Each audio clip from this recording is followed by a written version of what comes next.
Okay, saya because agenda daily as you know is a political portal. So straight to the point lah.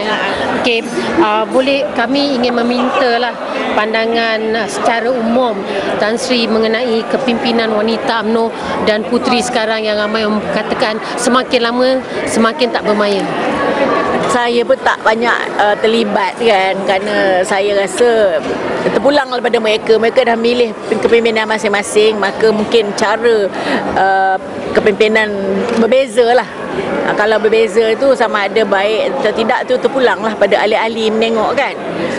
Yang pentingnya ialah walau apa pun cara kepimpinan, yang mustahaknya bagi saya ialah bekerja di akar umbi.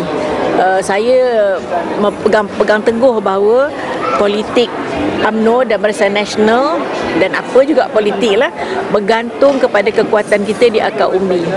Walau apa pun berapi-rapi diperkatakan oleh pucuk pimpinan di peringkat pusat, kalau kita di peringkat akar umbi, di cawangan misalnya, di kampung-kampung kita, di cawangan lah, kampung atau bandar, tidak mendekati pengundi, tidak mendekati rakyat, maka kita akan ketinggalan.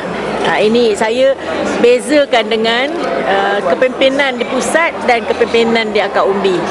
Dan kalau kita turun ke akar umbi selalu dan akar umbi itu dirasai kepimpinan mereka oleh rakyat, saya rasa lebih senang parti kita diterima, sama ada pundi lama atau pundi baru.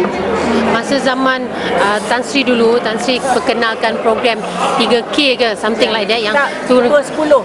210. Tapi Ketua sekarang 10. Nampak Ketua 10. Tapi sekarang nampaknya wanita UMNO sudah menghentikan amalan tu. Komen. Memang secara resmi saya diberitahu telah diberhentikan. Rugilah kita. Ketua 10 itu bererti seorang wanita di akar umbi mengambil tahu sekurang-kurangnya 10 pengundi. Sekurang-kurangnya mungkin di kawasan tu lebih padat, maka mungkin 30 orang, 20 orang, tapi minimalnya 10. Dalam erti kata dia mengenali siapa pengundi di kawasan itu dan dia ditargetkan sama ada 10 rumah ataupun 10 dan lebih pengundi, dan dijaga bilangan pengundi itu dari segi memantau sikapnya dari masa ke semasa, melibatkan pengundi ni dalam kita punya urusan dan kegiatan di peringkat cawangan. Pendek kata, apa yang disuruh oleh pucuk pimpinan sekarang iaitu turun ke padang, rakyat didahulukan, itu memang itulah yang kita buat, dan cara itu sangat berkesan. Kalau kita rambang saja dan kalau kita hanya buat program bersyarah, berceramah, kemungkinan kita hanya dapat mendekati kumpulan yang kecil. Itu pun ahli kita, dan kita tahu kalau ahli kita akan menyokong kita. Ramai rakyat berbilang kaum ni, jangan kata Melayu je, berbilang kaum yang tak ada ahli parti. Inilah yang nak kita beritahu mengenai perjuangan Barisan Nasional, mengapa mereka harus menyokong Barisan Nasional. Kalau kita tak hampiri dia di akar umbi, sama ada mereka terumbang ambing tanpa ada haluan penentu, ataupun mereka disergap oleh pemangkang yang sedulu sampai pada mereka. Jadi kita harus mendekati, itulah konsep Ketua 10 dulu. Jadi pada pandangan Tan Sri, program konsep 10 ni patut diteruskan, tak patut dihapus? Sepatutnya diteruskan, kerana konsepnya itu adalah menguatkan parti di akar umbi, menjentera parti. Apa kita panggil jalinan rakyat dan sebagainya, itu kalau konsepnya tidak pergi rumah ke rumah, pengundi ke pengundi, tak akan jadi. Dan saya nak pesan bahawa kekuatan kita ialah di akar umbi, bukan di pusat. Dan setiap akar umbi itu banyak cawangan, ada bahagian. Jadi kalau di situlah kerjanya. Tapi saya juga gembira kerana maklum balas saya terima, ada juga bahagian-bahagian yang mana pemimpin yang masa zaman saya yang masih berpegang pada Ketua 10. Mereka tak lari. Mereka kata walau apa pun yang dibawa sebagai pembaharuan, mereka tetap menjalankan Ketua 10. Dan ketua-ketua bahagian menyokong. Saya kata teruskan. Mana yang minta nasihat, teruskan. Kerana itu yang penting kita buat. Okay, pandangan Tan Sri mengenai permintaan wanita untuk mendapatkan sekurang-kurangnya 30% wanita dicalonkan dalam PRU akan datang. Saya memang tak pernah yang saya teringat lah, saya atau Kak Esah belum pernah mendesak dari segi kota, kerana kita menimbangkan kemuskilan pucuk pimpinan. Pucuk pimpinan mesti mengagihkan kursi ni antara komponen Barisan Nasional satu, dan kedua antara UMNO sendiri. Dah kalau kita minta 30% kursi, ke mana kita nak bubuh? Ke mana kita nak letakkan calon komponen? Mana nak letakkan calon orang dewasa UMNO dan pemuda UMNO? Jadi dan puteri UMNO bertelagah kita sama kita. Itu adalah tak logik. Dan ada kawasan itu yang tak wajar dia letakkan wanita. Kerana kita tahu kawasan tu kawasan teruk kan. Nak letak wanita sengaja nak suruh kalah. Bagi saya bilangan wanita jangan kita jadikan objektif dalam pilihan raya. Pilihan raya ialah nak menang. Dan sekarang ni faktor calon sangat penting. Jangan sewenang-wenang saja nak letakkan dia nak penuh kota.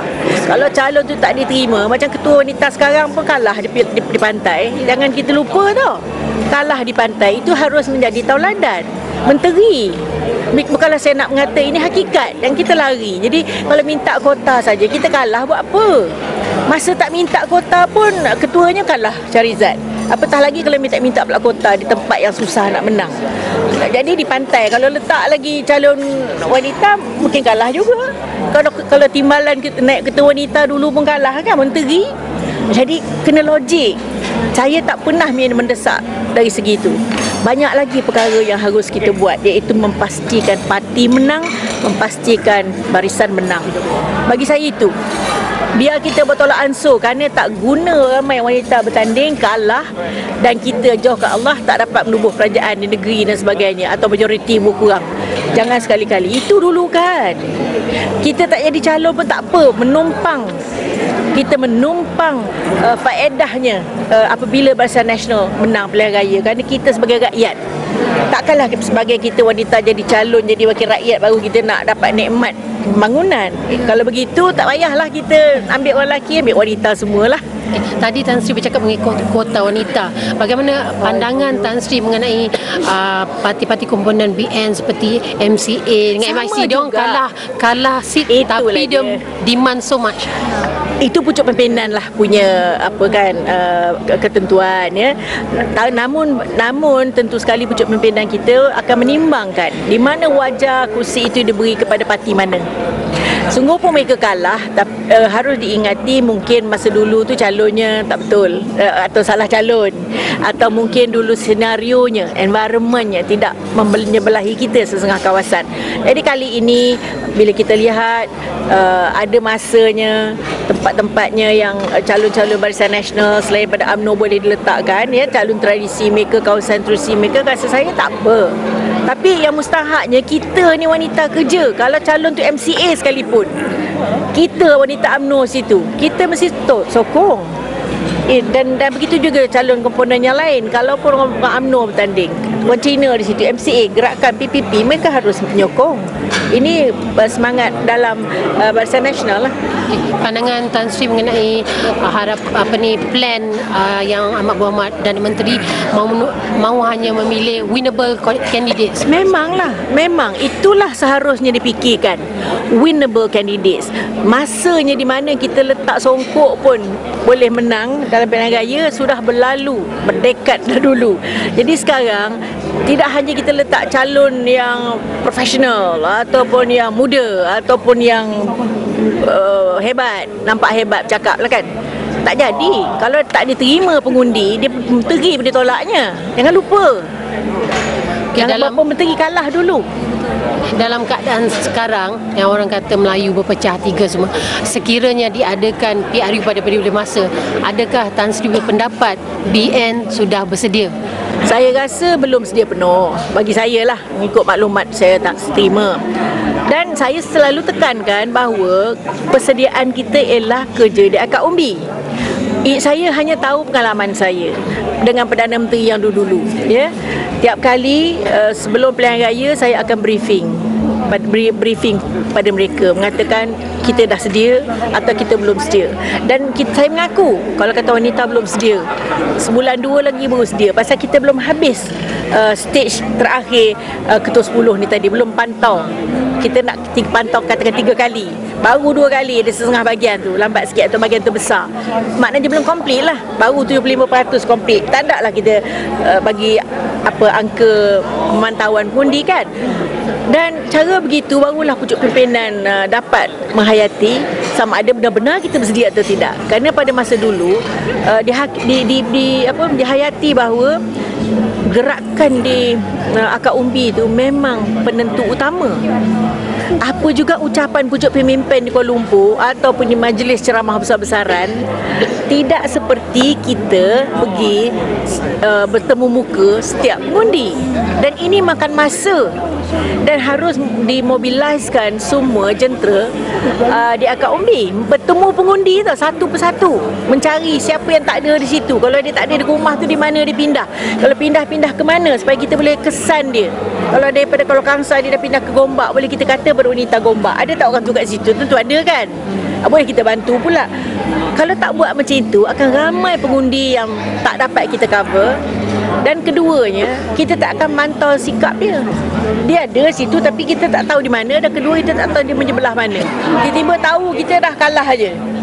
Padahal sebenarnya kalau kita temu orang tu, dapat kita convince dia. Mungkin dia dapat berita tak betul mengenai itu dan ini kan. Tugas kita lebih sambil pergi ketua 10 tu beri penjelasan. Jadi, bukannya pergi bercakap, pergi ambil nota. Jadi boleh tak, is it correct kalau saya membuat kesimpulan bahawa ada, sebab saya dengar hura-hura pilihan raya kemungkinan akan dijalankan bulan Oktober, November. Tak tahu. Jadi sekiranya kita ambil kesimpulan tu, rasanya tidak wajar atau wajar? Bagi saya tak salah awal sangatlah. Melainkan kalau pucuk pimpinan mengikut laporan yang mereka terima, dah benar-benar bersiap lah. Yang saya dapat maklum balas, saya pun masih ada lagi kan sumber-sumber maklum balas daripada seluruh negara juga. Kata mereka belum ready. Mengikut yang saya dapat maklum, belum betul-betul ready dari segi jentera. Kalau jentera tak ready, semangat pun belum ready lah. Tan Sri melihat perkembangan di Pulau Pinang kan Tan Sri, kan Tan Sri rasa perlu ke lagi Datuk Tan Sri Kosukun di itu tak mau, saya tak nak komen. Sebenarnya orang Pulau Pinang fikirlah sendiri kan. Kita dah lama Barisan Nasional Pulau Pinang, sekali ni kita tengok DAP bercelaru kepimpinan mereka, jelas sangat tak terkewibawaan untuk mendatangkan faedah pada rakyat Pulau Pinang. Mungkin ada kelompok-kelompok tertentu merasakan bagus, iaitu kelompok mereka lah, kelompok mangkang yang dapat faedah tu seronok lah. Tapi rakyat umum, kita tengok masalah demi masalah. Yang pentingnya ialah rakyat menimbang sendiri, bukan individu. Yang penting sekarang ni sama ada cara umum. Dan kalau kita rasa Barisan Nasional wajar ambil balik Pulau Pinang, sokong calon yang kita letak, siapa pun kan yang letak oleh Barisan Nasional. Kerana itu penting, itu prinsip. Jangan ada pula besok di kalangan kita sendiri pula tolak calon kerana nak. Ini yang masalah kita ni. Dia ada, bukan cantam satu, dia ada pula dia punya kudanya. Sekarang yang lain dia ambil, dia kata kenapa orang ini dia pun tutup bilik gerakan, dia pun tak nak mengundi. Ini bukan kerja kita lah kalau kita nak menang, kalau nak jadi kerajaan. Bukan kita nak menaikkan individu. Ada baru-baru ini, dulu pernah timbul dan tenggelam, sekarang timbul balik yang mengatakan bahawa sayap UMNO seperti Puteri tak relevan lagi. Pandangan Tan Sri? Relevan kerana mereka boleh touch base dengan anak-anak muda. Banyak orang kata bahawa anak-anak muda ni ketinggalan dululah. Sungguh pun saya menafikan, kerana orang wanita yang masuk UMNO ni 16 tahun pun dulu masuk, 18 tahun pun masuk. Jadi kita tidak kekurangan wanita muda yang masuk UMNO di cawangan. Di pusat memang tak ada lah, kerana kenalah senior sikit pun sampai ke pusat. Tapi di cawangan tu ramai. Tapi oleh kerana dah tertubuhnya Puteri, rasa saya teruskan. Mungkin Puteri harus ingat mereka pelengkap kepada parti, pelengkap pada wanita UMNO, dan fokus kepada wanita muda, dan buat kerja-kerja yang boleh mengambil perhatian bukan saja wanita dari kalangan Puteri UMNO, tetapi wanita muda berbilang kaum di peringkat masing-masing, supaya puteri ni bersama-sama pula dengan puteri di dalam komponen barisan. Mereka pada puteri, MIC ada, semua ada kan. Buat pula konsep puteri di barisan yang menemui anak-anak muda, wanita kita yang umur belasan tahun, yang belum boleh mengundi tetapi dididik untuk mengenali Barisan Nasional. Itu tugas mereka. Tan Sri ada pandangan ikhlas Tan Sri. Tan Sri di luar masih memerhati apa yang sedang berlaku. Adakah Tan Sri berasa bimbang dengan keadaan sekarang? Nak kata bimbang, saya memang tiap-tiap kali bimbang. Semenjak saya ni dari segi politik tak pernah yang ada rasa selesa dulu pun. Pasal manusia berubah fikiran 24 jam. Isu dibangkitkan serta-merta. Jadi kebimbangan tu mesti ada. Kita kalau dalam politik tak rasa bimbang, itu yang kita complacent, itu yang kita selesa, itu yang kita buat kerja. Saya rasa kalau siapa yang dalam UMNO ke dalam barisan tak bimbang, saja je lah. Bukan kerana masalah masalah apa, tak ada. Kita harus selalu bimbang kerana kita berurusan dengan manusia. Ahli kita sendiri tu kita belum tentu dia nyokong kita. Dia tak dapat apa dia nak, dia keluar parti. Dia ada tak nak, dia tak nyokong kita kan. Jadi hati orang tak boleh diselam. Itu saja harus menjadi kebimbangan. Dia ramai datang dengar kita berceramah, tapi belum tentu dia mangkah. Kerana hati dia ada yang terguris. Kita tak tahulah dia pakai kaum bi. Maka kalau kita ada kebimbangan, ini mendorong kita kerja lebih kuat. Bagi saya, kalau saya tak bimbang, saya relax lah. Itu yang jadi masalah tu, bila relax. Macam saya ada kawasan kan, relax aje lah. Harap korang semua sayang kat kita, nyokong kita kan. Tak jadi. Kerana ada generasi baru. Dulu yang saya boleh relax dengan mak bapak dia, ni anak dia baru balik KL, baru balik apa di mana. Dia generasi lain, tak boleh relax, mesti bimbang selalu. Dan nak kurangkan bimbangan, pergilah ketua 10 ni, pergi jumpa dia, barulah kita tahu nak bimbang tak bimbang ni, atau justified tak kebimbangan kita. Kalau tidak mana tahu, dia senyum kat kita, kita kata sokong Barisan Nasional, insya-Allah kata dia. Terima kasih Tan Sri. Terima kasih banyak Tan Sri.